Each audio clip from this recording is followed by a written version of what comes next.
Bien, entonces, como les mencionaba, pues ya vimos el prerrománico en la región de la actual España. Eso es el arte visigodo, el arte mozárabe y el arte asturiano. Esos son los tres, digamos, como subtemas que vemos dentro del área de la Hispania. Déjenme ver aquí el mensaje. Bueno, está bien, no hay problema. Sí, sí veo que algunas zonas, pues hay, al parecer sí está lloviendo ya. Bien, entonces vamos a comenzar. Y entonces, acá para comenzar, una pregunta. Esto es, dirán luego, Mario, ¿eso qué tiene que ver? Pero fíjense que a veces para entender de alguna manera cómo es que funcionan o cómo sucedieron en la historia algunas cosas, hay que ponerle un poquito de sazón, ¿verdad? A través digamos, de algunas cuestiones que son más bien curiosas. Entonces acá les tengo una pregunta y es que ¿alguien sabe quién fue María Magdalena?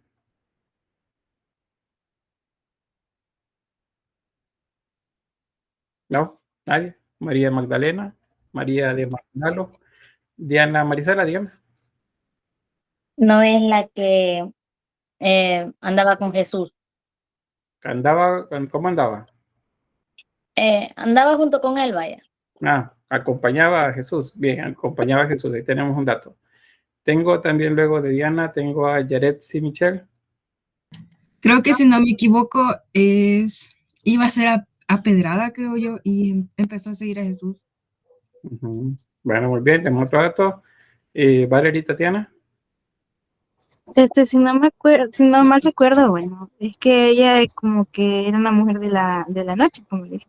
Y que empezó a decir, es que no me acuerdo mucho porque había un relato así también que leí hace bastante tiempo que decía que una mujer que era mala de noche, que le lavó a Jesús los pies y los secó con su cabello, algo así. Muy bien, ahí tenemos otros datos también. ¿Alguien más? ¿Quién era María Magdalena? Gabriela Alexandra.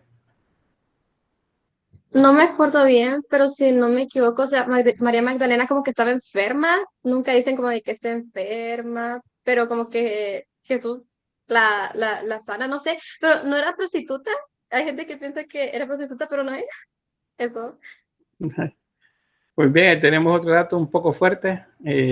Carmen Guadalupe. Que no era así como que tenía demonios, algo así, Jesús le ayudó a expulsarlos. Bueno, vamos a seguir escuchando. ¿Hay alguien más tiene otro dato por ahí?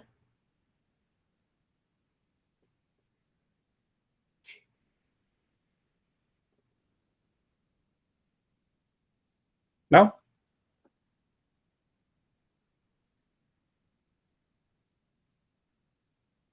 Carmen, ¿tiene mano levantada todavía?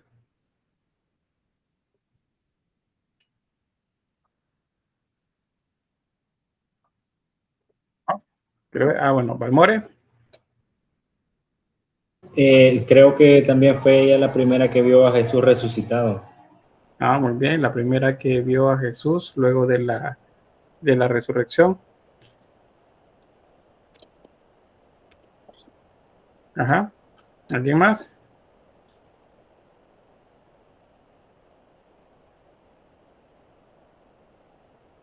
¿No? Bueno, la pregunta viene al caso. Bueno, aquí dice Alison, dice, mi mamá dice que era prostituta, pero que había tenido, que sí había, que no era prostituta, pero que sí había tenido esposos antes, perdón, anteriormente. Muy bien.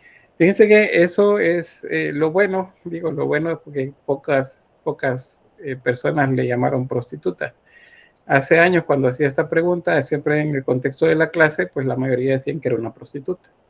Pero pues eso es una completa desinformación, puesto que no hay nada en la Biblia que diga que ella lo era. Es simplemente una interpretación errónea, y fíjense que no es de hace poco, es del siglo VI aproximadamente, cuando un papa, el Papa Gregorio I, él la asoció con la mujer que iba a ser apedreada.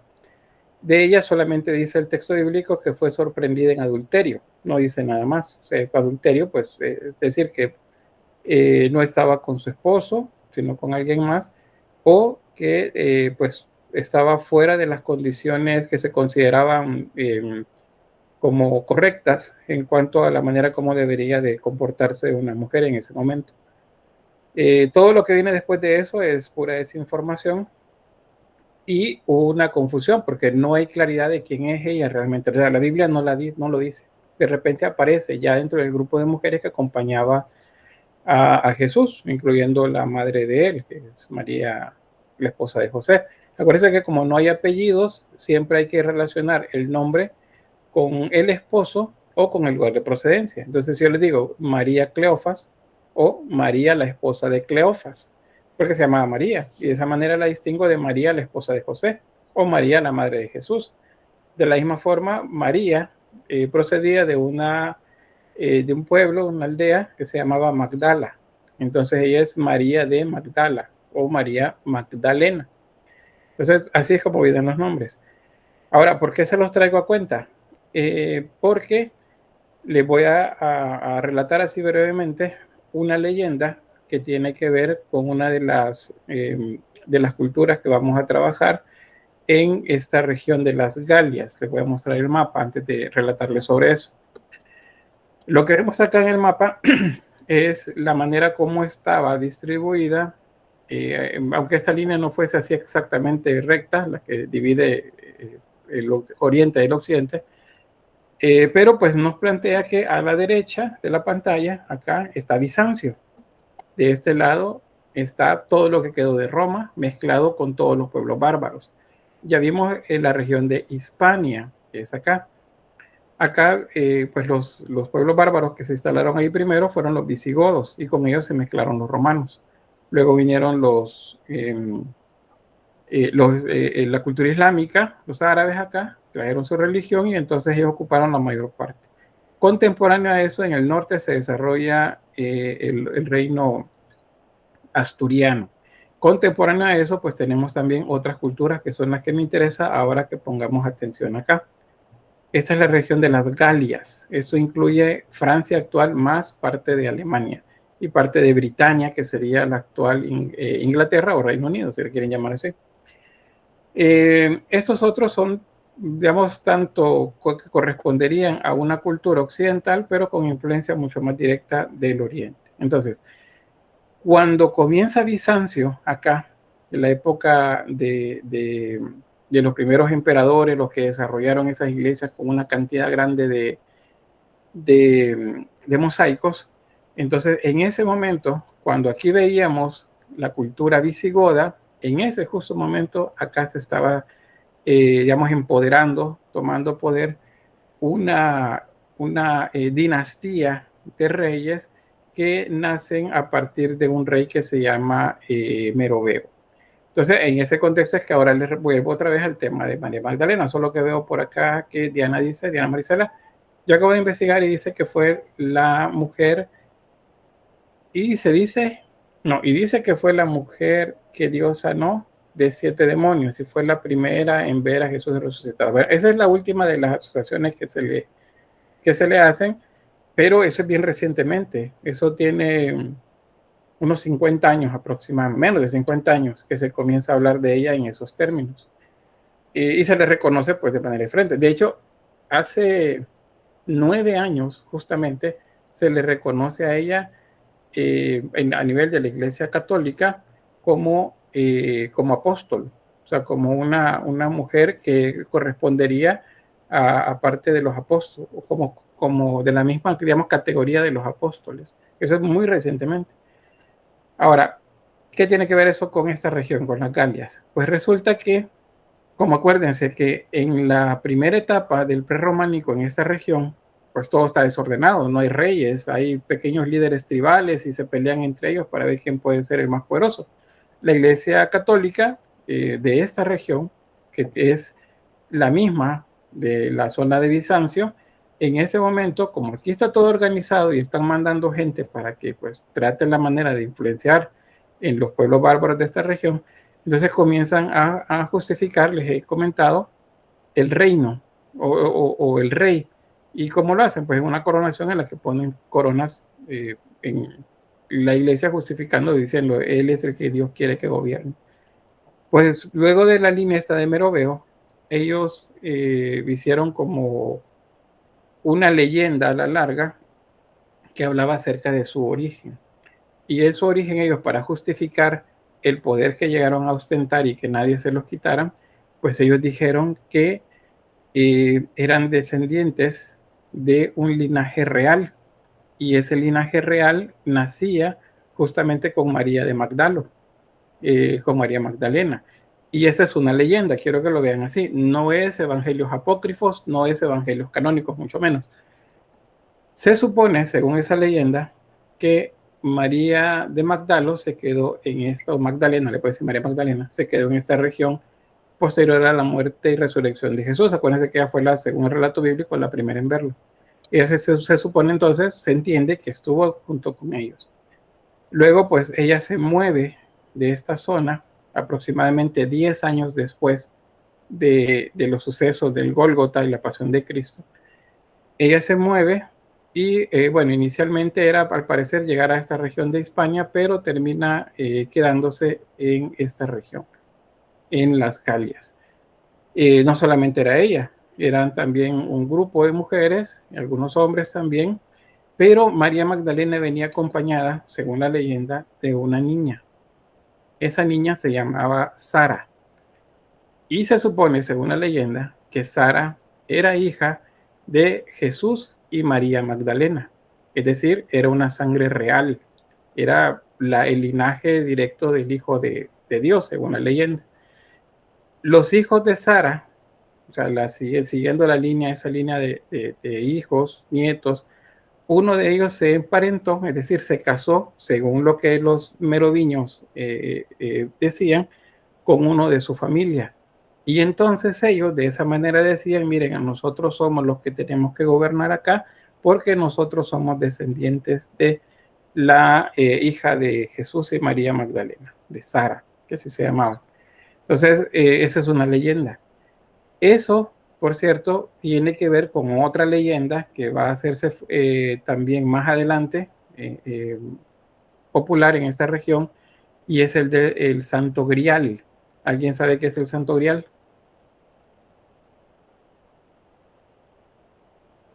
¿No? Sofía, Carmen dice.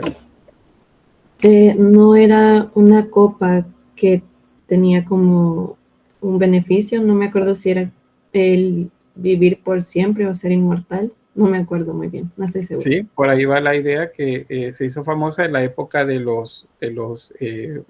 las cruzadas. Valerie, dígame, y luego tengo Diana. El Santo Grial no era la copa que Jesús usó en la noche de la última cena. Muy bien, ahí tenemos otro dato. El primero era sobre para qué se iba a ocupar, y el otro es cuál era esa copa. Muy bien. Tengo Diana. Valerie lo dijo ya. Ya lo dijo. Bueno, entonces estamos bien. Pues sí, efectivamente se dice que el Santo Grial es la copa que Jesús utilizó para hacer la consagración de la última cena. Pero según esta leyenda, no hay tal copa. O sea, el Santo Grial, dicho en la lengua, digamos, original, es sangrial, o sea, la sangre real. Entonces, el Santo Grial no es una copa. El Santo Grial es la sangre real, la sangre que viene de los hijos de Jesús y María Magdalena. Esa sería la sangre. Entonces ellos decían que eran de sangre real, y de esa manera justificaron su poderío en esa región. Y no solo eso, ustedes se acuerdan, bueno, las representaciones de Jesús son barbados, pelo largo, ¿verdad? Esa es la que más se popularizó en esta época. Pues los reyes merovingios hicieron como casi que de ley, o pusieron de moda, si lo quieren ver de esa forma, que para ser rey tenían que tener barba y tenían que tener el pelo largo, porque deberían parecerse a Jesús. De esa manera ellos decían. Ahora ustedes entienden porque en todas las películas donde se habla de reyes, ya sean caricaturas, cosas de Disney, de lo que sea, los reyes siempre tienen barba y bigote. porque eso es parte de esa leyenda que viene desde la época de esta cultura que vamos a conocer acá. Entonces eso les quería como contar a nivel de chismecito, si lo quieren ver así, pero tiene que ver justo con la historia que vamos a ver de este linaje, que es el que, mientras los visigodos gobernaban acá, mientras los primeros emperadores bizantinos desarrollaban acá todo lo que tenía que ver con el cristianismo, pues ellos encontraron una forma de justificarse en el poder en esta región. Entonces, aquí comenzamos con lo que se denomina arte merovingo. Solo me permiten un minutito, tengo que hacer algo por acá, pero ya regreso.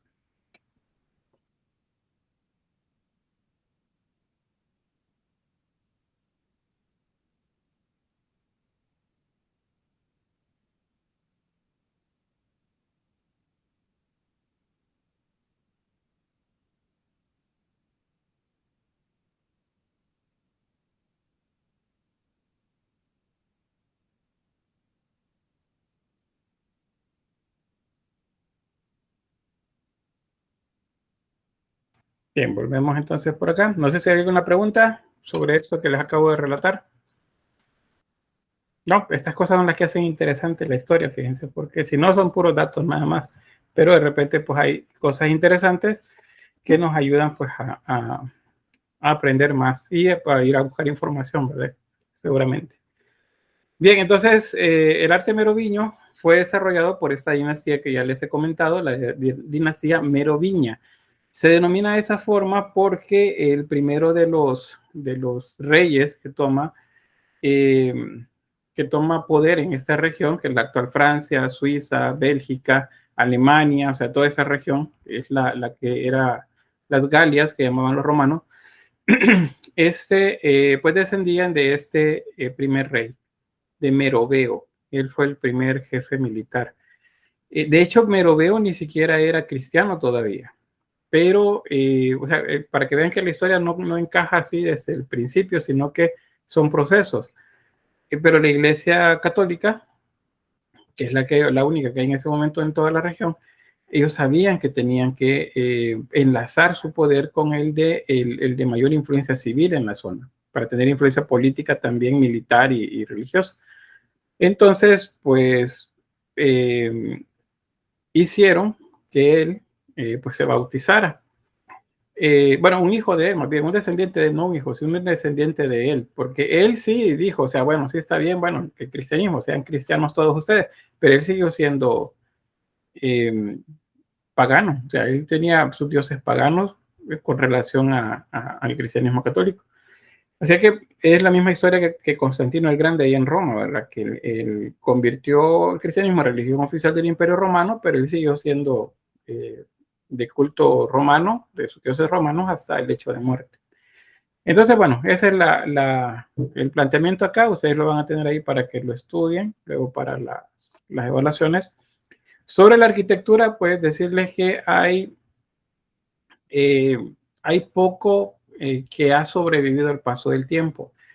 ¿Por qué? Porque resulta que estas iglesias fueron reformadas, les ampliaron, por ejemplo, le podemos hacer unas criptas por ahí, está la cripta, pero encima lo que hay es una iglesia románica con acabados góticos, algunas más hasta renacentistas.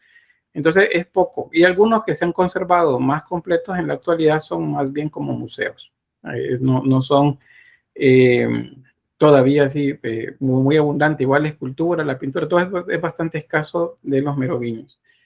Entonces, en ese sentido, les voy a mostrar acá dos ejemplos. Esta es la iglesia de San Pedro de Vienne. Esta le llaman, actualmente funciona como un museo, el Museo de las Lápidas, le dicen, y es de la época merovingia. Entonces, por eso es que, a pesar de tener la estructura de una iglesia, ustedes se fijan acá que hay objetos, pedazos de cornisas, que son arquitectura, que están colocadas por todos lados, porque básicamente es un museo en este momento. Pero tiene la misma estructura de las basílicas que el cristianismo pues estaba haciendo. Las ventanas en esta región son más grandes porque las iglesias son más grandes también. Estos pueblos, los merovingios y los que vienen después de él, que es el Imperio Carolingio, ellos pretendieron restaurar el poderío de Roma. O sea, para ellos no se llamaban a sí mismos, yo soy la cultura merovingia, no, ellos se seguían considerando romanos, solo que la dinastía, es decir, esa línea jerárquica de familia que pasa el poder a sus hijos y a sus hijos, así, ellos pues se consideraban también del talante de Roma. Este otro es un baptisterio, es en la catedral de Saint-Léons de Fréjus, algo así. Disculpan por mi francés. Esta es un baptisterio. No sé si entendemos la idea de un baptisterio. Es el lugar donde se bautizaban a aquellos que se convertían al cristianismo. Les repito, en esa época de la que estamos hablando es la inmediatamente posterior de la caída de Roma y los primeros siglos en los que el cristianismo intentaba pues gobernar a nivel religioso todas las regiones. Entonces estos pueblos no eran cristianos cuando llegó los sacerdotes que llegaban a la zona. Entonces cuando construían las iglesias siempre agregaban un baptisterio, no una pila bautismal, no, un baptisterio. Esta es, digamos, una mini piscina, una pila, si lo quieren ver así, en el suelo, y en ese lugar la gente entraba y ahí pues se hacía el baño para bautizarlo. Eso es lo que se hacía acá. Entonces estos son baptisterios. Hay varios baptisterios que se han sobrevivido al paso del tiempo y que corresponden pues a la cultura merovingia. Otra característica también de este momento es que, si se fijan, hay poca decoración en las paredes, y eso tiene que ver con la falta de recursos también, y el paso del tiempo, el deterioro por el paso del tiempo. Esto se me escapó mencionarles. ¿Ven esto que está acá? Son como líneas, esos son hierros, son tirantes, le llaman a esto. Los tirantes no corresponden a la época que estamos viendo de la construcción, es decir, que fueron construidos mucho más adelante. Es lo que se ha hecho en los últimos 100 años como para preservar estas construcciones, agregarles tirantes, agregar refuerzos con acero para que los edificios permanezcan más tiempo por ahí. Bueno, vamos a ver algo más por acá. Tenemos las criptas, les mencionaba. Las criptas corresponden a la etapa merovingia, pero es muy seguro que si salimos de la cripta, lo que estamos viendo arriba es una iglesia románica o probablemente gótica o renacentista. Y les repito la razón, es que se fue construyendo encima de ellas. Muchas de estas se destruyeron, se volvieron a construir, y otras simplemente capillas o criptas como esta se acomodaron a la nueva construcción que se estaba haciendo. Como una característica de los merovingios, porque si recuerdan, les repito, más bien les repito, es la cultura más cercana posterior a la caída del Imperio Romano en Occidente. Entonces ellos se consideraban de esa manera, herederos de Roma. Entonces desarmaban o destruían templos romanos para construir sus propios edificios. Ya en el contexto cristiano, pues basílicas principalmente o iglesias. Entonces vemos, por ejemplo, estas columnas, muchas de estas que se ve acá de mármol jaspeado, estas son romanas. El único, digamos, aporte propiamente merovingio sería el capitel, que es un capitel más sencillo. Siempre la idea de copiar un tanto la hoja de acanto de los capiteles corintios, que es lo que va aquí arriba. Entonces, por ahí están. Y estas son tumbas, eso que ven ahí. Son las tumbas donde se colocaban pues, a los reyes o a sus familias. Esta otra también. Esta es luz eléctrica, esta que está aquí alrededor. O sea, para como tener idea que esto era completamente oscuro, la luz que entraba era esta. Probablemente señalando hacia el amanecer para que sea la primera luz del día la que ilumine mayormente la zona del altar de esta pequeña capilla, y hacia los lados las criptas, donde se colocaban a los difuntos. Entonces, básicamente eso es lo que hay en cuanto a la arquitectura merovingia. No es mucho, pero lugares como este, por ejemplo, este es un baptisterio también, de San Juan de Poitiers. Esta nos muestra también el tipo de decoración que había en ellas. Aquí no hay mosaico, en esta zona no hay mosaico, porque les recuerdo, esta zona quedó descentralizada del poder romano, de lo que llamamos Bizancio en la actualidad. Entonces, en esta zona no había recursos. lo suficientes, al menos igual, para igualar lo que había en la otra zona. Y ahí tenemos siempre representaciones de los apóstoles o de los evangelistas también, porque todos los símbolos que se generaban en Bizancio pues pasaban también a esta zona, porque el peregrinaje de los sacerdotes venía hacia esta región. Bien, hasta ahí con lo que refiere a arquitectura. No sé si hay alguna pregunta, si no, pues pasamos para acá, a escultura. Ese tema es corto, es corto. Entonces, si gustan, pasamos. Bien, sobre escultura, mayormente funeraria, bastante esquemática, no hay detalles así como muy grandes acerca de la, digamos, de la anatomía, por ejemplo, es poca, y hay bastantes motivos vegetales en las decoraciones. Acá no tiene mucho que ver la influencia musulmana, eso está lejos de la influencia ahorita, y pues lo que encontramos son esculturas como esta, de las pocas que han sobrevivido el paso del tiempo. Esta es una representación de, bueno, ambas son representaciones de Jesús. Dice, bueno, pero ¿cómo? ¿No se parece? Pues acuérdense que es la primera etapa, no había todavía una idea de cómo era Jesús. Entonces, cuando la idea de Jesús aparece que es barbado, con pelo largo, entonces pues los reyes merovingios de ese momento comienzan a lucir de la misma forma, porque de esa manera pues ellos justificaban también su poder. Pero estos dos son representaciones barbilampinas y son esculturas que eran parte de algo mucho más grande. Y tenemos una más, aquí está mostrando el libro, el libro de la vida, y esta otra es una representación de, sería de dos personajes que bien podrían ser Adán y Eva, o bien podrían ser dos esclavos también. Están como con los brazos hacia atrás, bien pueden ser como que están amarrados. Entonces, eso eran partes de decoraciones que habían en las diversas construcciones arquitectónicas. Pero, les repito, pues no hay mucho que haya sobrevivido el paso del tiempo. Sobre la pintura, bueno, Diana, dígame. ¿Qué es lo que tenía en la mano la primera imagen? La que tiene fondo rojo. Bueno, en esta mano, en la mano izquierda, lo que tiene es un orbe. El orbe, siempre acuérdense, es una esfera. Esa esfera no representa la Tierra, no. Ellos no sabían que la Tierra era redonda, pero entendían, según la cosmovisión que venía desde la antigüedad, tanto hebreos y la que es la que luego adopta el cristianismo, bueno, para Roma era igual, que el universo, todo lo que nos rodea está dentro de una esfera. Sobre nosotros la bóveda celeste, bajo nosotros las aguas interiores, que es cóncavo, es como un recipiente, y en medio la tierra plana rodeada de agua. Todo eso cabe dentro de esta esfera y se llama orbe. Ese es el nombre, orbe. Se lo voy a escribir para que lo apunten y se pueden hacer diagramas, pues mucho mejor. Orbe, ese es el nombre. Y la otra mano está como en actitud de bendecir también, la mano extendida hacia el frente. Bien, no sé si alguien más. Bueno, vamos por acá, pintura. Me avisan si hay fallos con la señal porque pues, por acá ha comenzado a llover.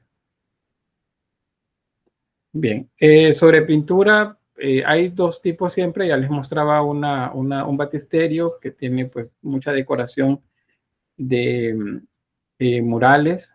Esa es pintura al fresco, que es lo que vemos acá. Y también tenemos libros con miniaturas. Acuérdense que miniatura no significa que sea pequeñito. Miniatura tiene que ver con el color que se ocupaba, el minio. Entonces estos libros relativamente grandes contenían textos que eran utilizados para la liturgia dentro de una iglesia cristiana de este momento. Como es cristiana católica, acuérdense, pues el evento religioso es una misa. Entonces estos libros se utilizaban para eso.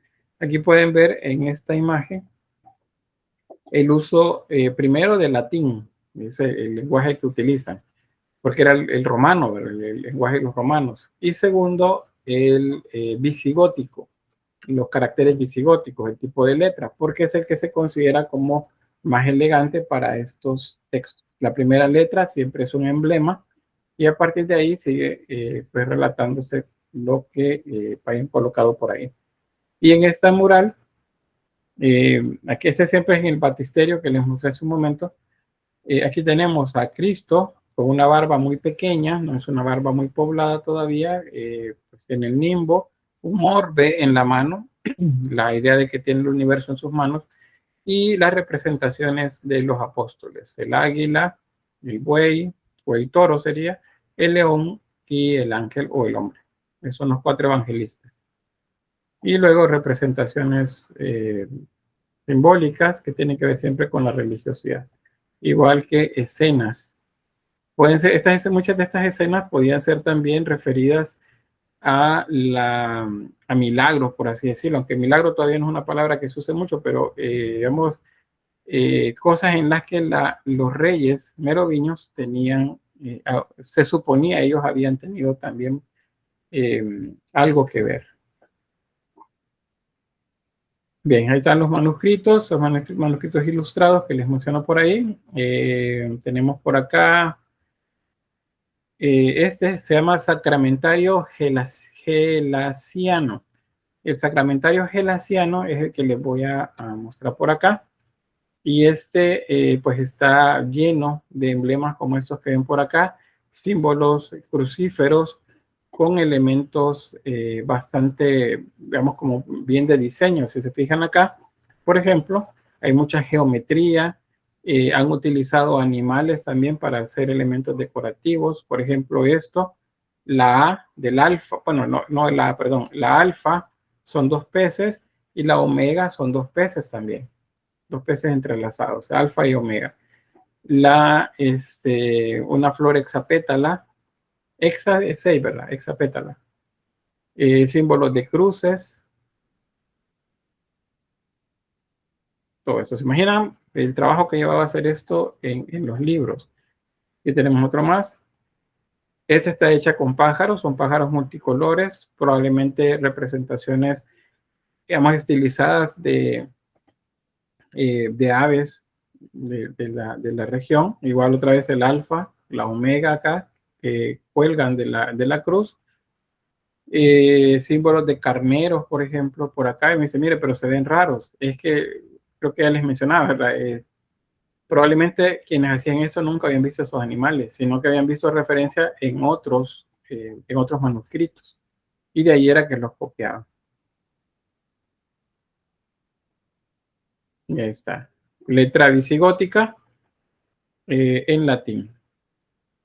Estas también, vea, con los peces y los pájaros están hechas también las palabras. O sea, es un trabajo así como bien de diseño, no era solamente por escribir, sino que pensaban en elementos estéticos también que mostraran los manuscritos. Vean estos otros mucho más complejos. Muchos de estos llevaban también tonos dorados, oro. Estas son letras emblemas, son con las que inician las páginas. Fíjense, solo una página para hacer la letra con la que se inicia. Aquí, por ejemplo, hay una representación de una persona, acá, bien estilizada, y vean todo lo intrincado de esto. Esto, por eso, cuando les digo, no eran miniaturas, me refiero a que no eran cosas pequeñas. O sea, esto era grande para poder realizar este tipo de decoración. Bien, no sé si me escuchan o hay interferencia porque está lloviendo un poco más recio. Si no, pues me pongo un micrófono por ahí. ¿Está bien? Sí. Bueno, avanzamos. Si no me escuchan, me avisan, ¿verdad? Porque pues, si de repente yo no los escucho a ustedes también. Orfebrería se refiere al trabajo realizado por orfebres, es decir, el trabajo del metal. Y parte del trabajo del metal que se hacía en este momento es el trabajo de del oro. Este es un cáliz o una copa utilizada para la liturgia, en la que se colocaba el vino en la consagración. Una patena, creo que se llaman estas, son como pequeñas bandejas que llevan oro, llevan gemas también para la liturgia. Vean, voy así a necesitar el micrófono. Yo regreso en un momentito.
Bien, me dicen si me escuchan. Sí, Lick. Bueno, muy bien. Esas cosas no me gustan mucho, pero cuando hay que usarlas, ni modo. Bien, entonces les comentaba que estos son elementos para la liturgia y por eso han sobrevivido el paso del tiempo, porque se utilizaban en las misas. Entonces cuando cambian reyes, cambian periodos, pues entonces se siguen utilizando los mismos elementos y por eso pues al final pues terminan, aunque un poco deteriorados como se ven acá, le hace falta gemas. Esto no está, digamos, al 100% como pudo haber estado en su momento de esplendor, pero pues ahí están. Se sabe de ellos que tenían también bastantes diseños de gemas. Encontré pocas imágenes sobre esto, pero pues sí encontré ese diagrama que muestra sobre objetos, por ejemplo, que se encontraron en la tumba de Childerico I, que es un rey de este linaje. Y también el símbolo de la abeja estilizado, que luego lo encontramos de esta manera, que es una flor de lis, es decir, es la mezcla de la abeja con la flor de lis. La abeja es un símbolo de fertilidad también, de realeza, y la flor de lis es un símbolo mariano, ya a la larga. Bien, hasta ahí llegamos entonces con la cultura merovingia. No sé si hay alguna pregunta. ¿No? ¿Sí, Fernando? Sí, solo para pedir permiso, voy a salir un rato porque voy a entrar la ropa porque ya está pringando aquí. Está bien, la ropa, como es. ¿Está bien? Bien, vamos entonces a avanzar.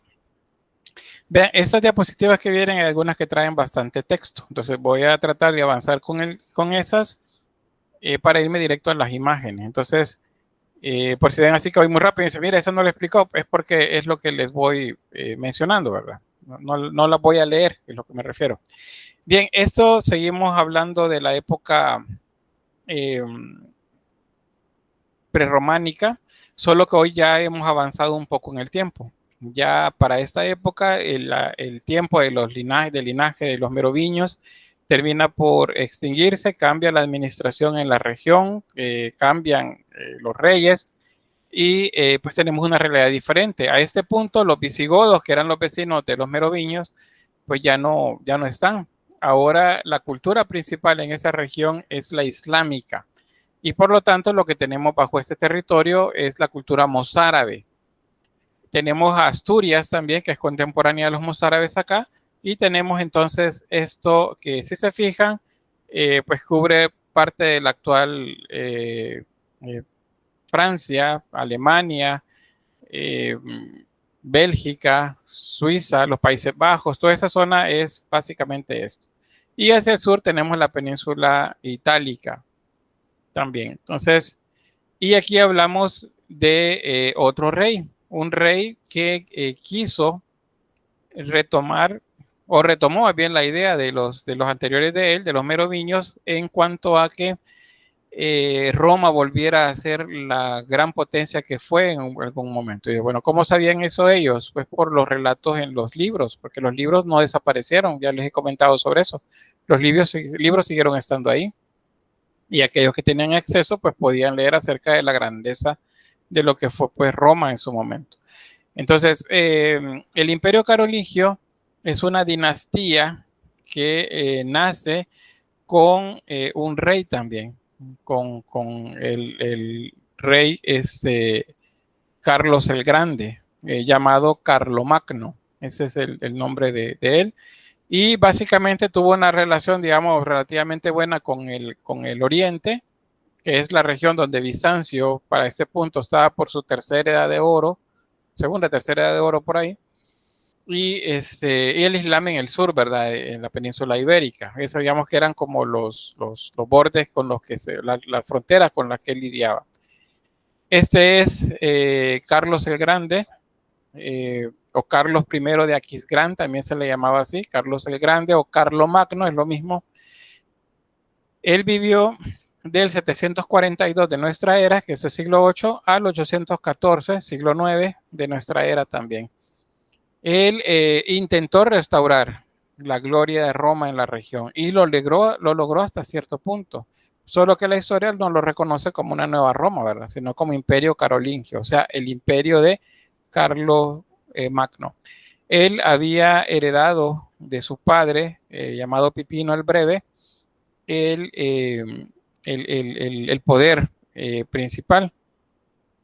Y otro hermano de él, Carlomán, tenía otras regiones también bajo su dominio, pero cuando él murió, pues entonces Carlomagno se hace el poder de prácticamente de toda la región, toda la zona. Vean que los símbolos se mantienen. Aquí tenemos la flor de lis y aquí tenemos un águila. El águila va a ser símbolo del Imperio Romano. Entonces, esta cultura lo retoma como símbolo propio también, porque la idea es asemejar su poder a Roma. Vean que ese es el rey. ¿Recuerdan la moda que les decía de los merovingios? Que debían tener el pelo largo, así muy elegante, y una barba también muy, muy elegante, barba y bigote.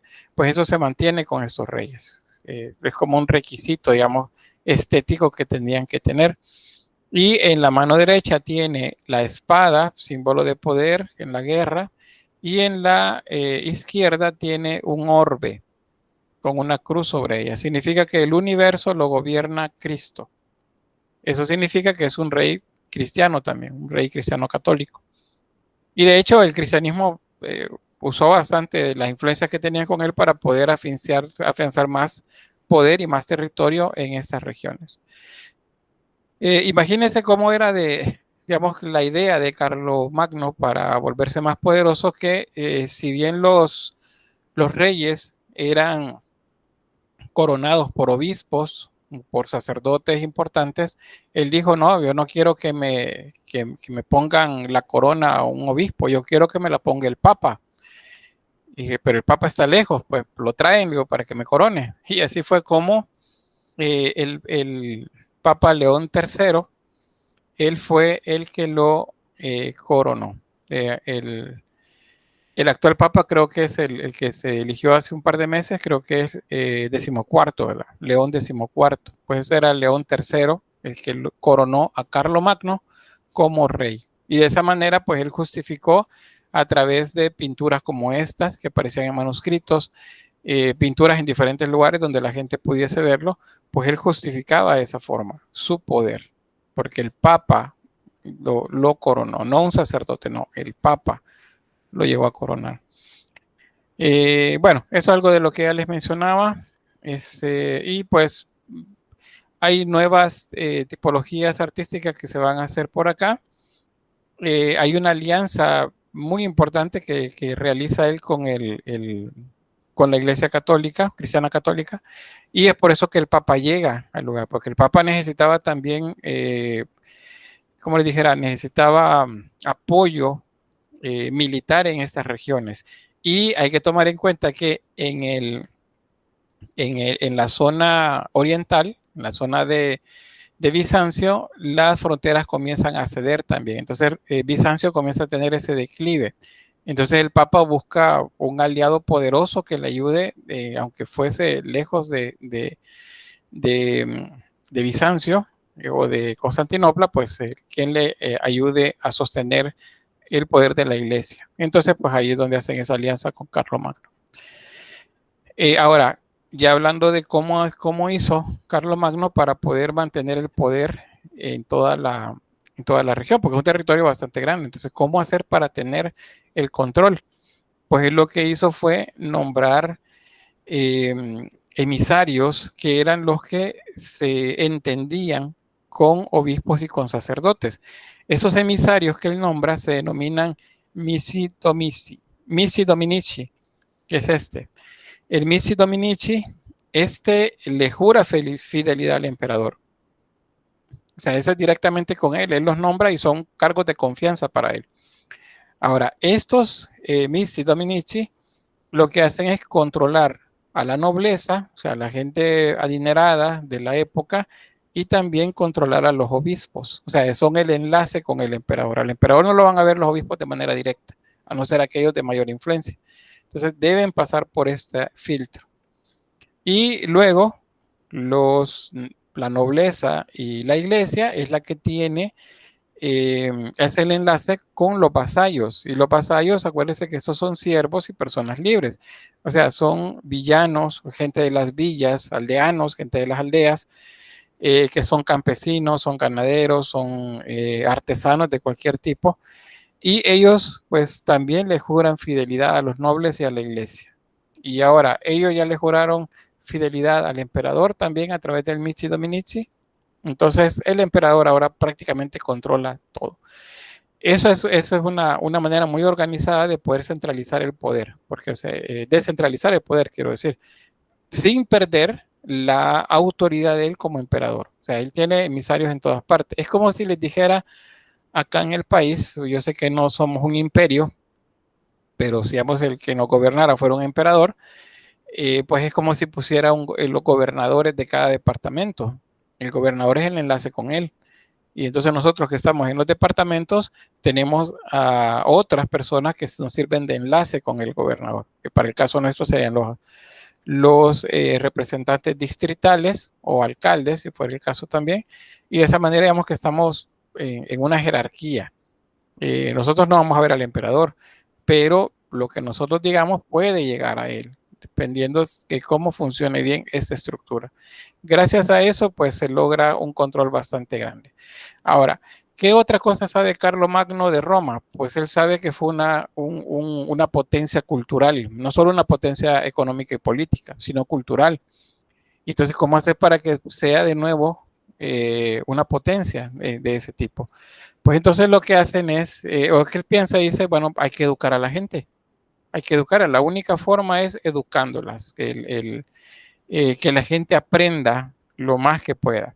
Ahora, no todos van a aprender lo mismo, porque esta es una sociedad de castas también, en la que el emperador es la parte más alta, la nobleza y el clero alto están más arriba, luego la nobleza baja y el clero bajo, y luego los campesinos y hombres libres, y abajo esclavos, si los hay.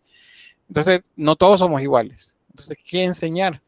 Pues se establecen 3 tipos de escuelas para aprender. Son estas que ven acá.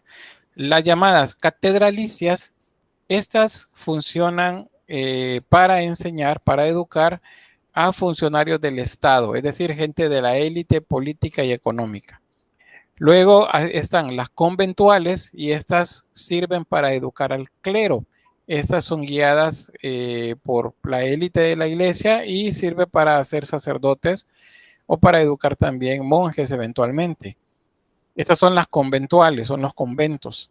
Y luego las parroquiales, que eran las pequeñas iglesias que estaban en las diferentes aldeas, estas servían para educar al pueblo. Ahora, ¿qué le van a enseñar al pueblo? Pues lo que necesitan para que el pueblo no... eso va a sonar feo, pero lo que necesita para que el pueblo no avance tanto, sino que siga siendo obediente. Y eso es doctrina, el adoctrinamiento. Ya han oído ustedes que hay que llevar a los niños a la doctrina, ¿verdad? Deben enseñarles lo único que deben aprender y parte de eso es obediencia. Eso va en el adoctrinamiento. Entonces, estas serían las 3 tipos de iglesias que establece Carlomagno en esa estructura de gobierno. ¿Sí, Diana? Y en el caso de las monjitas, ¿van en el clero también o no se podía en ese tiempo? Lo que sucede es que no hay todavía, al menos al inicio de la etapa carolingia, no hay todavía, ¿qué serían en este caso? Religiosas. Religiosas no hay todavía. Pero a la hora que ya comienzan a aparecer las órdenes religiosas femeninas, entonces ellas están dentro de esto, dentro de la educación conventual. O sea, van a ser educadas en los conventos, les van a enseñar a leer y principalmente oración, devoción y obediencia. Eso es lo que se hace por acá.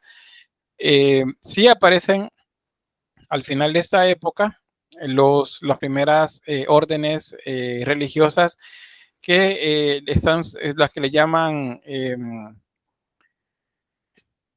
me acaba de escapar el nombre, son las que están sujetas a regla, que son el clero regular, los que están sujetos a regla. Porque acuérdense que el otro es el clero secular, El secular es el que se entendía con la gente, pues secular es que tiene que ver con el mundo.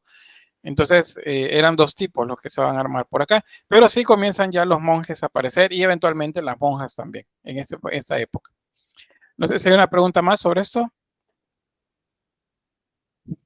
Bien, aquí la idea es eduquémonos todos, pero no todos somos iguales. Cada quien va a tener un espacio en su momento. Esto es algo bien importante, porque esto es lo que con el tiempo, al pasar un par de siglos nada más, va a permitir que se desarrollen las primeras universidades en Europa. O sea, donde se va a educar siempre a la élite, tanto religiosa como la élite aristocrática. Entonces, pues, las universidades pues tienen también su origen en esta idea de hay que educar. Ahora bien, ¿qué es lo que enseñan? Pues enseñan artes, no necesariamente plásticas como las que tenemos nosotros, ya les voy a explicar por qué, pero se habla de 7 artes liberales. Esas son el trivium, un trivium, es 3, es la gramática, la retórica y la dialéctica, es decir, filosofía y gramática y lengua, es lo que les enseñan. Hay que aprender a hablar, aprender a expresarse, expresar las ideas para poder tener convencimiento sobre los demás. Esto no se lo enseñan al pueblo le enseñan adoctrinamiento. El pueblo tiene que obedecer, aprender sobre la religión, pero para que obedezca. Pero al clero y a la nobleza, sí, dependiendo de lo que ellos quieran aprender. Digamos, el trivium, gramática, retórica y dialéctica. Y el quatrivium, estas son 4 artes, y son la aritmética, matemáticas, la geometría, también parte de las matemáticas, le enseñan también música y aprenden astronomía. Eso también está para estos dos, nobleza y clero, no para el pueblo. El pueblo, acuérdense, adoctrinamiento, tiene que aprender a obedecer. Entonces, eso es lo que se enseña por acá. Ahora bien, ¿por qué no aparecen aquí, si hablamos de artes, que es lo que se está enseñando, por qué no aparece escultura, pintura y arquitectura? Bueno, arquitectura, de hecho, está, digamos, entre sí y no, pero pintura, escultura, no se consideran artes nobles, se consideran de un bajo nivel, más dado a las cuestiones artesanales. O sea, lo artesanal es el arte, es el saber hacer algo con las manos, el transformar la materia. Entonces, eso no se consideraban. ¿Por qué? Porque utilizaban fuerza física. Y si utilizaban fuerza para poder hacer algo, entonces no estaban utilizando el intelecto. Entonces esas por eso no aparecen acá, ellos no les enseñan eso. Sin embargo, sí se aprendía, pero eso lo hacían a través de los talleres. Diana Marisela, dígame. Pero en el caso de la pintura, no es como que se realice una fuerza grande. Entonces, ¿por qué? Porque para hacer, bueno, tal vez lo estamos pensando para bastidores pequeños, pero acuérdense que las pinturas acá eran en muros, era pintura mural, o sea, quien hacía eso tenía que hacerlas de albañil, es constructor, o sea, un maestro constructor, colocar repello y luego pintar. O los otros que eran los que aprendían gramática, dialéctica, por ejemplo, retórica, estos sí aprendían a escribir. Y la escritura tenía que ser caligráfica, ¿verdad? O sea, la visigótica. Y dentro de estos es que aprendían a pintar manuscritos acá, pero eso lo hacían acá, pero era algo como aplicado dentro de lo que estaban aprendiendo.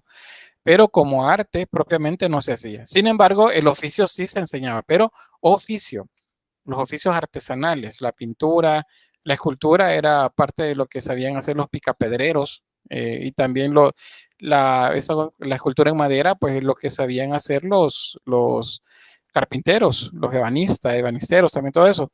Entonces, estaban bien separados, no se consideraban en este momento. Eventualmente, ya por el Renacimiento y un poco más adelante, también se hace una separación acá en artes mayores y artes menores, dicen. Pero esa es una manera de dividir las artes siempre como para separar los oficios que se consideran nobles y otros que se consideran más físicos. Y por tanto, físicos no llevan intelecto, según la creencia de esa época. Ustedes saben en la actualidad, pues que si yo les pido una pintura, ustedes no solamente van a trabajar físicamente, tienen que trabajar intelecto. ¿Por qué? Porque parte de los requerimientos es la conceptualización y la construcción pues, de elementos teóricos alrededor de la obra. Pero eso es en este momento. En aquella época no era así. Bien, no sé si hay alguna pregunta, si se entiende sobre este diagrama. ¿Sí? ¿Se entiende? ¿Quedó claro? Pero respóndanme. O se lo llevó la lluvia. No, ¿verdad? Bien, vamos a avanzar. Bueno, un dato más. Vean, en esta época, posterior a la época merovingia, y que estamos hablando de la época que es contemporánea del dominio musulmán en la mayor parte de España, del dominio del reino de Asturias, en la zona norte de España, a esta época en esta región se le denomina renacimiento, un renacimiento cultural, pero se denomina renacimiento carolingio. No es el renacimiento que vamos a ver más adelante, el que es posterior a la Edad Media. Este está dentro de la etapa prerrománica. Y bueno, esto no les mencioné también, la escuela palatina que había en Aquisgrán. Aquisgrán sería la capital de todo este imperio carolingio. Y la escuela del Palacio de Aquisgrán, eso significa. Escuela Palatina de Aquisgrán es la escuela del Palacio de Aquisgrán. Esa escuela, pues, se dividía en estos que ven por acá. Luego, sobre la sociedad, bueno, ya les mencionaba, la realeza es quien gobierna y la alta nobleza y el clero, pues, están en un segundo nivel. La alta nobleza me refiero, pues, a la aristocracia cercana al rey. Y el alto clero es el papa, es los obispos. Aquí comienzan a haber conflictos, fíjense, aunque esos conflictos los vamos a ver materializados en el siguiente periodo artístico, pero ya hay conflictos acá. ¿Por qué? Porque el rey no se quiere dejar mandar tan fácil. El hecho de que haya mandado a llamar Carlomagno al Papa para que lo corone y el Papa haya accedido es porque había algo realmente acá importante que hacer. Había que construir poder y alianzas poderosas. Entonces, eso a la larga a la iglesia le jugó un tanto en contra porque le dio demasiado poder al emperador. Pero pues, digamos, se acomodaron durante mucho tiempo a eso. Luego la nobleza media, el clero medio, luego viene acá los campesinos, grupos artesanales, algunos más grandes que otros.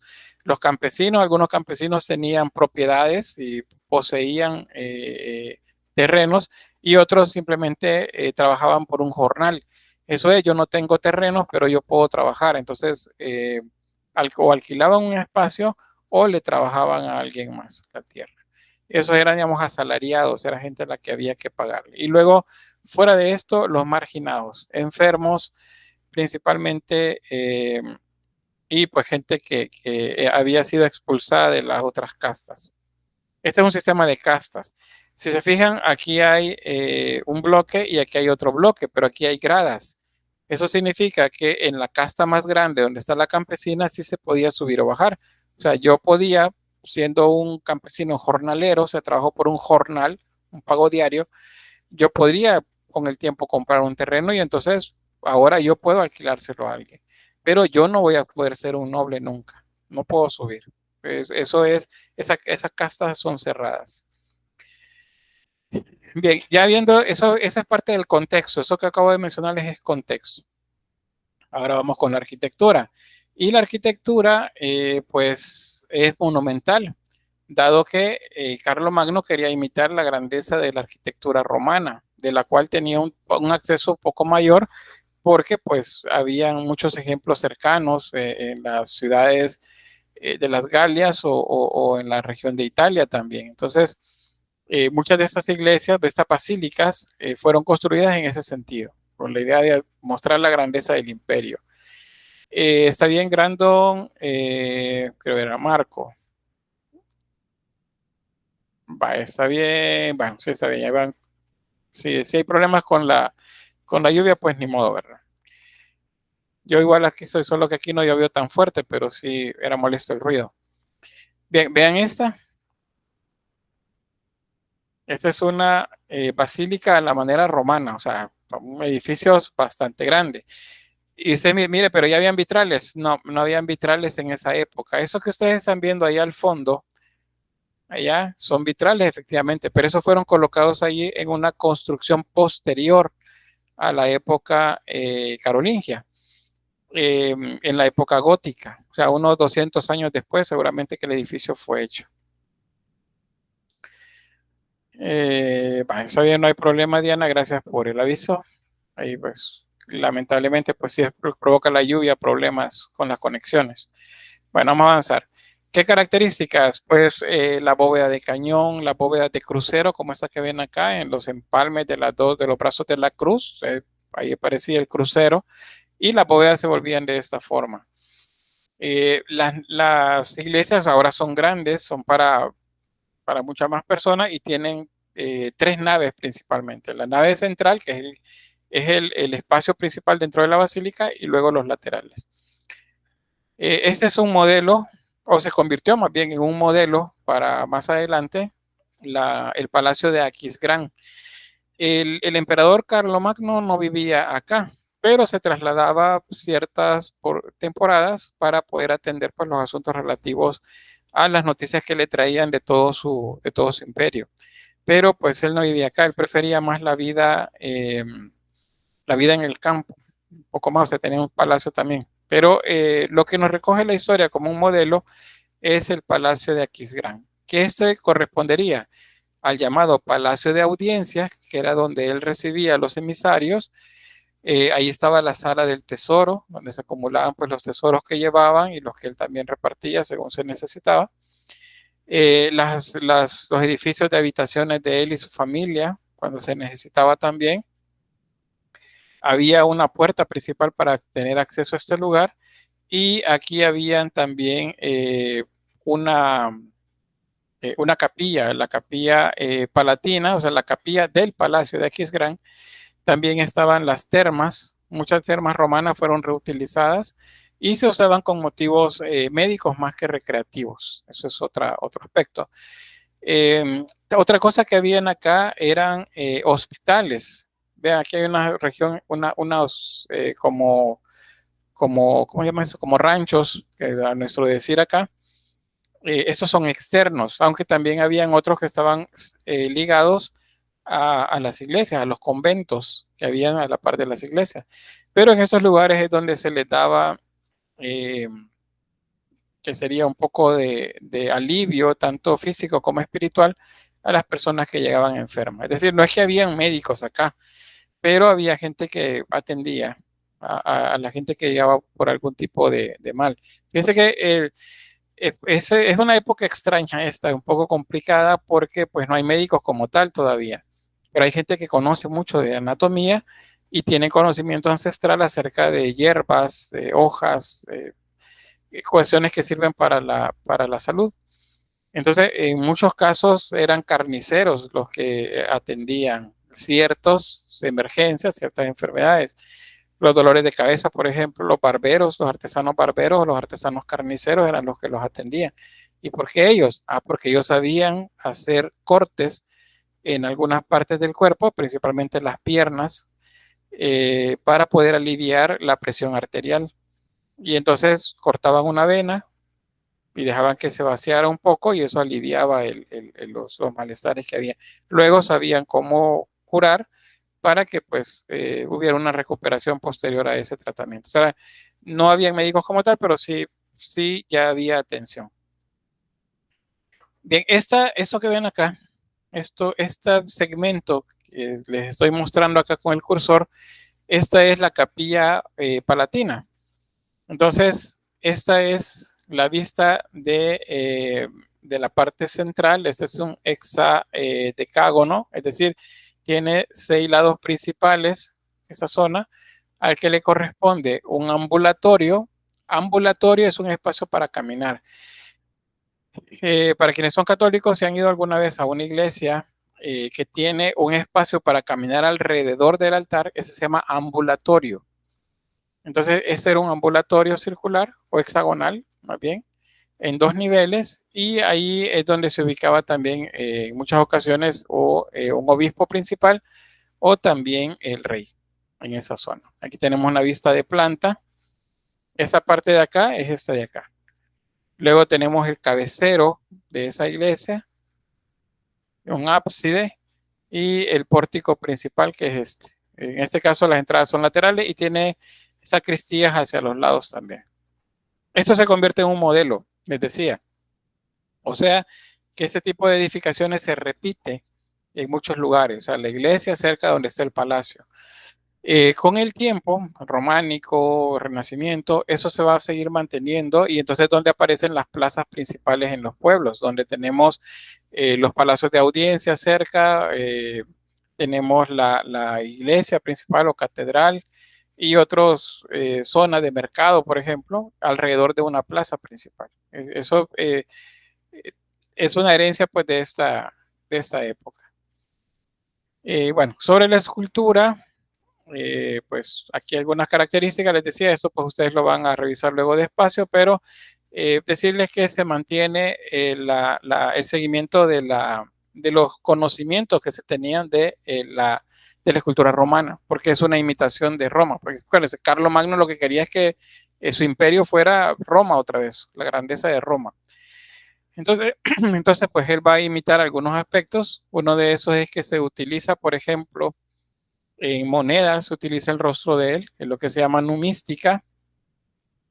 Es un retrato de él en lo que se le representa con una corona de laurel, como si fuese un emperador. La corona de laurel es la corona de Apolo, si recuerdan, y pues que la utilizan los emperadores en su momento cuando querían mostrarse como iluminados o como cercanos a la divinidad. Hay una tipología también ecuestre, eso significa que son esculturas a caballo. Y como máxima autoridad siempre el emperador. Aquí tenemos a Carlomagno, es un bronce, una escultura en bronce. Ese es otro aspecto también a nivel técnico. Se utiliza el de la cera perdida para poder elaborar estas piezas. Eso es herencia romana también. Ahí lo tenemos. Le hace falta una espada acá.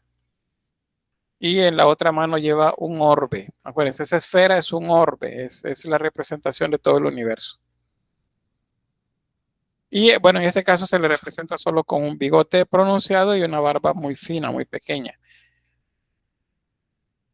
Pero pues él tuvo diferentes representaciones. Aquí tenemos otra más. Este es un relieve.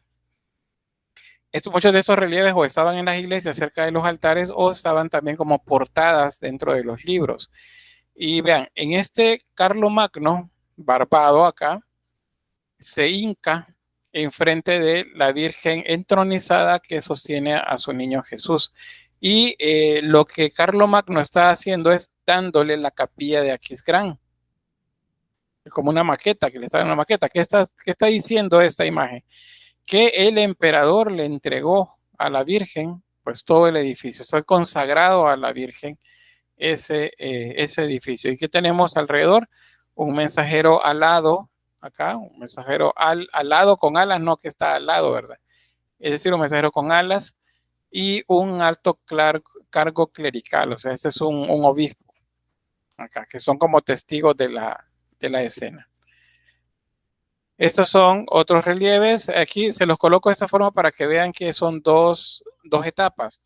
El de la derecha correspondería a una etapa temprana, o sea, lo más antiguo del periodo carolingio. Son siempre las flores hexapétalas, en este caso heptapétalas también. En este caso tiene hexapétala, pero esta tiene 7. Esa sería heptapétala. Es una cruz muy similar a las cruces patadas, con esos puntos decorativos dentro. Luego tenemos el alfa y la omega, y abajo de él 2 personajes. Eso pues es un poco difícil identificar a quiénes representa.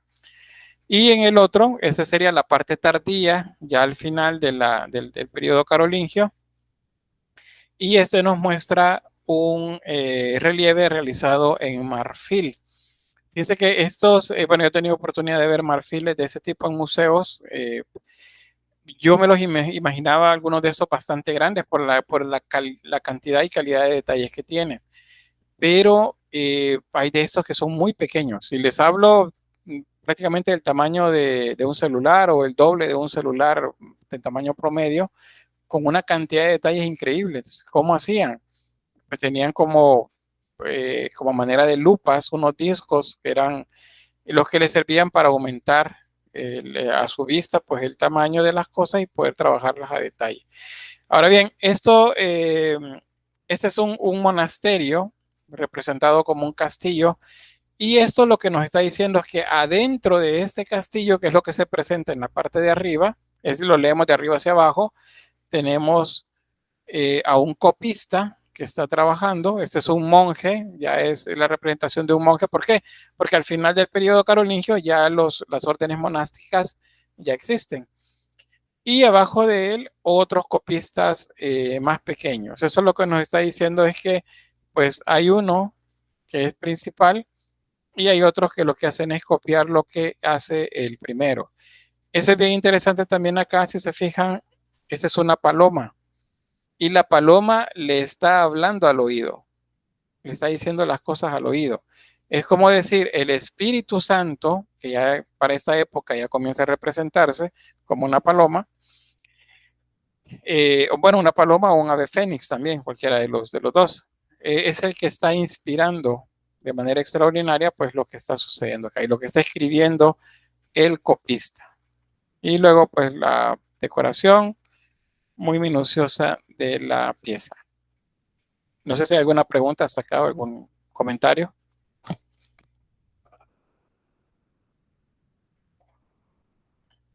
¿No? ¿Todo bien?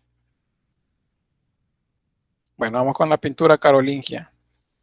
Y bueno, sobre la pintura, mencionarles que pues hay una variedad bastante grande de color utilizada acá. Y dice, pero ¿por qué en los otros no había tanto color y aquí vamos a ver un poco más? Porque hay más cuestiones de oro también, por ejemplo. Es porque el recurso aquí fue un poco más abundante o fue dedicado especialmente para producir elementos de uso en aquella época, pero que en la actualidad llamamos arte, que son los libros o códices de esta época. Aquí les repito, como en otras ocasiones creo que lo he hecho con ustedes, se dice que la Edad Media era o fue una etapa de retraso en la que no se produjo nada y fue un estancamiento de las ciencias, y eso no es cierto. La ciencia avanzó, pero avanzó a un ritmo diferente y enfocado principalmente en la justificación de lo divino, o sea, relacionado siempre a Dios. ¿Por qué? Porque la época medieval es teocentrista, o sea, Dios es el centro de todo. Entonces, libros y códices se produjeron también, pero enfocados más en la explicación de las cuestiones religiosas. Pero esos pues son los que llamamos nosotros pinturas. Algunas de estas fueron hechas así en paredes, como pinturas al fresco, pero otras son como estas pinturas más bien hechas sobre códices, sobre libros. Aquí tenemos la coronación de Carlomagno por el Papa. Por cierto, Carlomagno no superaba los 20 años cuando fue coronado como emperador por el Papa. Ya lo asumió muy joven el poder. Y bueno, ahí tenemos otros cargos eclesiásticos alrededor que observan la escena, en la que él, pues, digamos que muy obediente acepta la corona que el Papa le está poniendo. Nada más simbólico, ¿verdad? Porque sabíamos lo que estaba sucediendo. El emperador lo que quería era algo que justificara su poder de manera mucho más grande que los otros reyes. Luego lo de las miniaturas, que ya se los he mencionado antes, pues le seguimos llamando miniaturas, pues especialmente por el uso del minio como color, pero en esta región también vamos a mencionarlos como códices, evangelarios también, sacramentarios también, que son los términos que se utilizan dependiendo de qué es el libro, cuál es el tema del libro. Entonces tenemos acá en el lado izquierdo una representación de Carlomagno siendo un joven, casi que adolescente, mientras está siendo instruido por clérigos, digamos la élite, ayudándole a que entienda él cómo es que funciona todo el reino, y él pues un niño muy inteligente, un joven muy inteligente, supo aprovechar pues todo lo que le mostraron. Permítame, solo conecto algo por acá. Bien. Entonces, la otra imagen, esta es una representación de un Jesús helenizante o barbilampiño. Eso pues en algunos lugares se siguió manteniendo la idea que la representación de un Jesús joven, pero la mayoría Es decir, un 90% de las representaciones de él van a ser con barba y bigote. Pero pues, esta es válida también. Aquí solo quiero que observen la decoración, una decoración muy compleja. Y Jesús sentado en un trono. Este es un cojín dedicado pues para volver más cómodos los tronos. Con una mano está haciendo la actitud de bendecir y con la otra sostiene el libro de la vida. Aquí la vista de uno de estos libros. Vean, ahí tenemos la pintura. Son pinturas mucho más complejas, ya no son tan sencillas como las que veíamos en la región de España. Y ahora dicen, mire, pero ¿por qué aquí sí, allá no? Es que acuérdense que aquí hay escuelas como tal. Aquí se les enseña, se les está enseñando. Y el oficio pues pasa a volverse algo importante dentro de la educación. Entonces, al menos para la élite, o sea, la élite, ellos, pues, mientras mejor quede todo, pues más sustentado está su poder. Entonces, y esos libros que también les servían a ellos para seguir enseñando o seguir aprendiendo.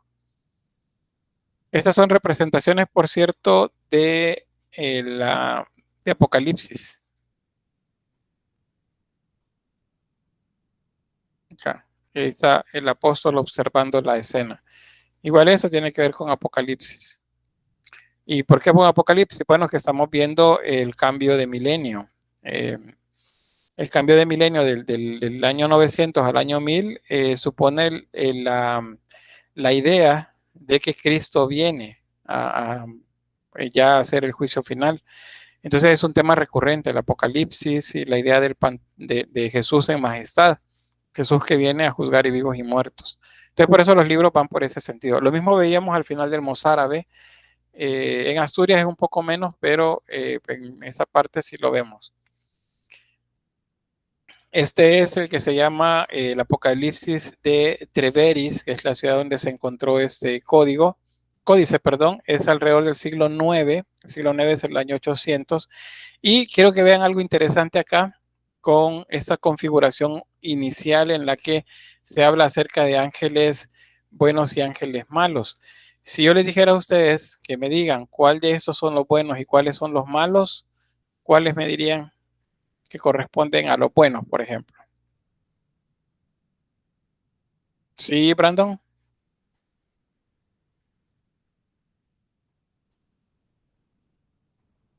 Brandon, ¿me escuchas? Hola, hola, hola, me escucho. Sí, ahora sí. Bueno, para mí se me da a cabeza que los ángeles que van directo al río o agua, creo que sería, al agua, serían, digamos, los malos, mientras que los buenos serían los que están arriba, protegiendo o atacando a un animal. No sé si estoy en lo correcto. Bueno, está bien el razonamiento. Yaretsi que dice en el chat, dice, los ángeles caídos no representarían los malos. Sí, los ángeles que van cayendo. ¿Por qué? Porque según lo que dice, fueron lanzados a la tierra. Fueron lanzados a la tierra. Eso lo dice en Antiguo Testamento y luego en Apocalipsis también hay referencias sobre eso. Pero lo que quería que vieran es que se parecen, todos son iguales. Si siendo que son ángeles malos, no deberían tener alas de murciélago y apariencia demoníaca, así con cuernos y cosas por el estilo. Sí, ¿verdad? Pero resulta que no. ¿Y por qué? Porque resulta que no hay en esta época una idea de que el mal sea de esa manera.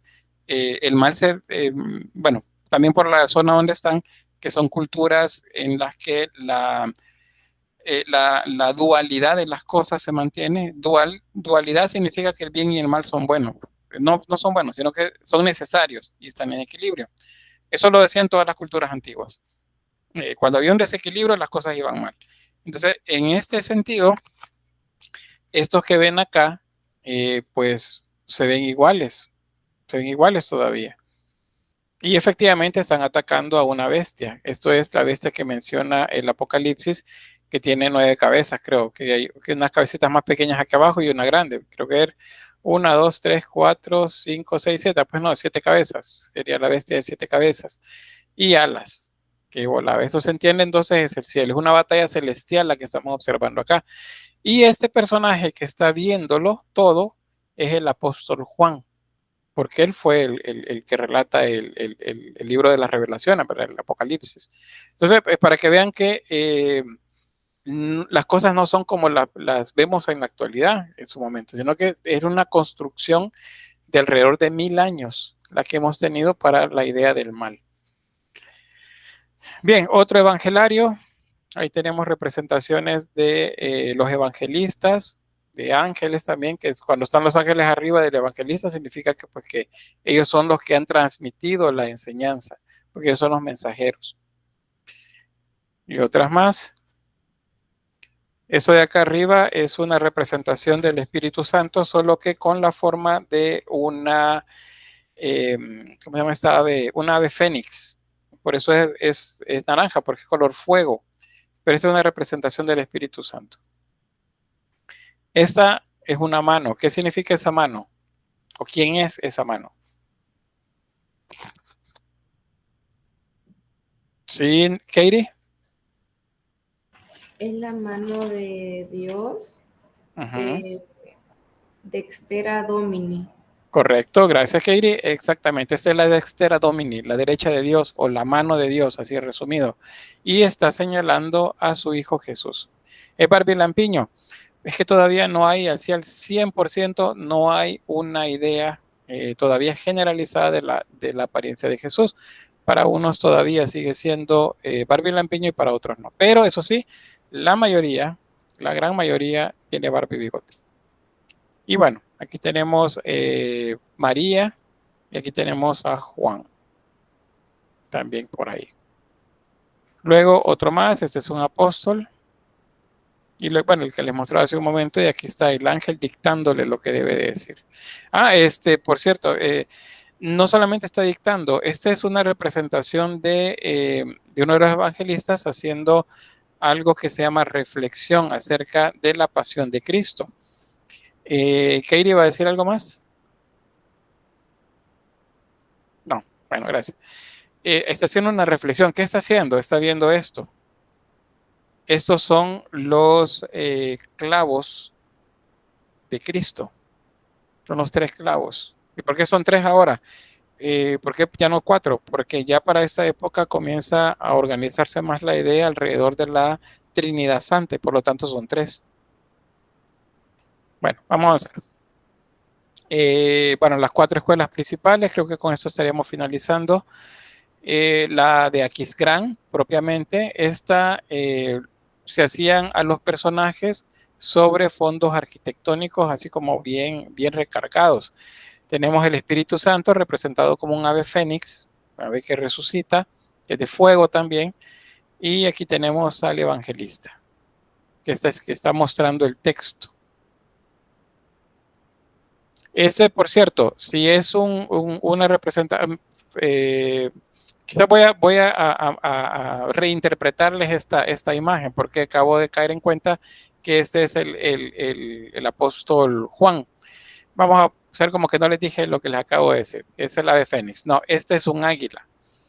Y el águila es la representación del apóstol Juan como evangelista. Ese, en particular esta. La otra, la que tiene más naranja, es así una representación de un fénix. Bien, bueno, los libros, pues hay varios que han sobrevivido al paso del tiempo. El Evangelario de Jodestalk y el Evangelio de Ada también son algunos de estos libros. Y pues ahí tenemos algunas de esas representaciones pictóricas que nos hablan acerca de esas escuelas que hubieron en el Imperio Carolingio. Esta está en la escuela de Ebon de Reims, eso es también en la misma región, y en este caso es la época del hijo de Carlomagno como rey, el Ludovico Pío, y en este caso las imágenes están agrupadas o colocadas en un espacio que parece que flotan en el aire, así como lo ven acá, parece que flotan, no hay nada atrás. Este es un evangelista también. Ahí tenemos el buey. A ver, ¿quién me recuerda quién es el que representa el buey?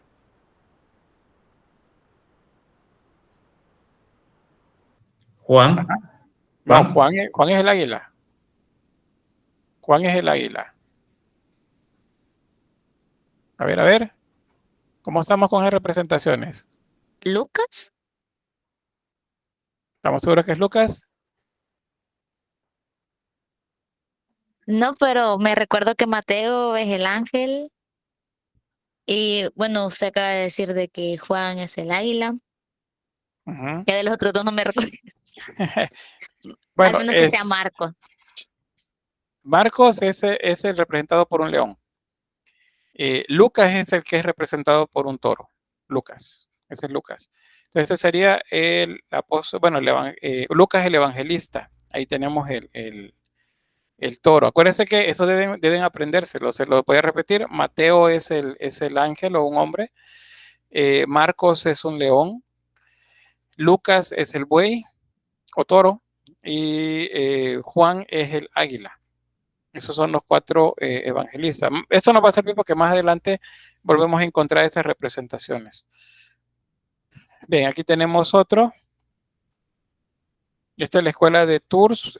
Bueno, acá los colores son discretos y especialmente resalta más bien el oro y la plata. Entonces ven acá y bueno, y el rojo es una ciudad incendiándose, la que se muestra acá, y aparece también un toro con alas allá. ¿Quién dijimos que era ese? ¿El toro? Lucas. Lucas, correcto. Ven, eso no se les debe olvidar, hay que aprendérselo. Bueno, ahí tenemos eso, el taller del drogo de mes, este es otro también, y en este caso, principalmente lo que se hacía era decorar. ¿Qué le pasó a la cámara? Permítame. Ahí está. Lo que hacían era principalmente hacer decoraciones en relieve, por ejemplo, ya sea en oro, en marfil, para las portadas o algunos elementos internos dentro de los evangelarios o de los sacramentarios, o sea, los libros en los que se veía eso. Este es un sacramentario. Aquí la representación de la ascensión de Jesús. Acuérdense que es ascensión. Y pues está siendo llevado de la mano de la extera domini, está siendo llevado por Dios hacia el cielo. Y acá los apóstoles observan la escena con María acá en medio. María, la madre de Jesús, es la que se menciona en esa escena. Probablemente estaban las otras ahí también. Y bueno, los ángeles, que son los que aparecen y le dicen, ¿por qué buscan en el cielo al que está entre ustedes? Entonces, o algo así. Entonces, eso es lo que aparece en esta escena. Y esta es, esta es una letra C, es con la que se inicia un texto. Esta es otra también, ¿ven? Es otra letra, y con esta se inicia el texto. Y bueno, ¿en qué termina todo esto? Pues resulta que pues Carlomagno hereda el poder a su hijo Ludovico Pío. Ludovico tiene 3 hijos, que son Lotario, Luis, el llamado Germánico, y otro llamado Carlos también, Carlos el Calvo. Y ellos pues se reparten el imperio carolingio. Entonces, en ese contexto es que vamos a iniciar el siguiente tema, que es el arte románico. ¿Qué es lo que sucede luego ya que quedamos con los nietos de Carlomagno? El territorio se separa, se disgrega es la palabra, o sea, se separa en otros reinos más pequeños y eventualmente se convierten en una realidad administrativamente diferente. Sí habrán otros reyes más adelante que buscarán unificarlo, especialmente con el apoyo del Papa, porque por estas fechas hay conflictos en la iglesia cristiana católica. Hay problemas administrativos y problemas de poder. Entonces, el ser el líder de la iglesia católica es algo que ambicionan muchos. Entonces comienzan a pelearse por ese poder y eso lo aprovechan las monarquías para hacerse de poder y de alianzas también con ellos. Hay un punto en el que hay, por ejemplo, 2 papas y mutuamente se excomulgan mandándose cartas en las que se están excomulgando uno al otro, hasta que al final, por el poder regio, o sea, el poder de un rey, es que uno de ellos es el que se mantiene como fuerte. Pero eso pues es parte de lo que sigue en la historia. ¿Preguntas?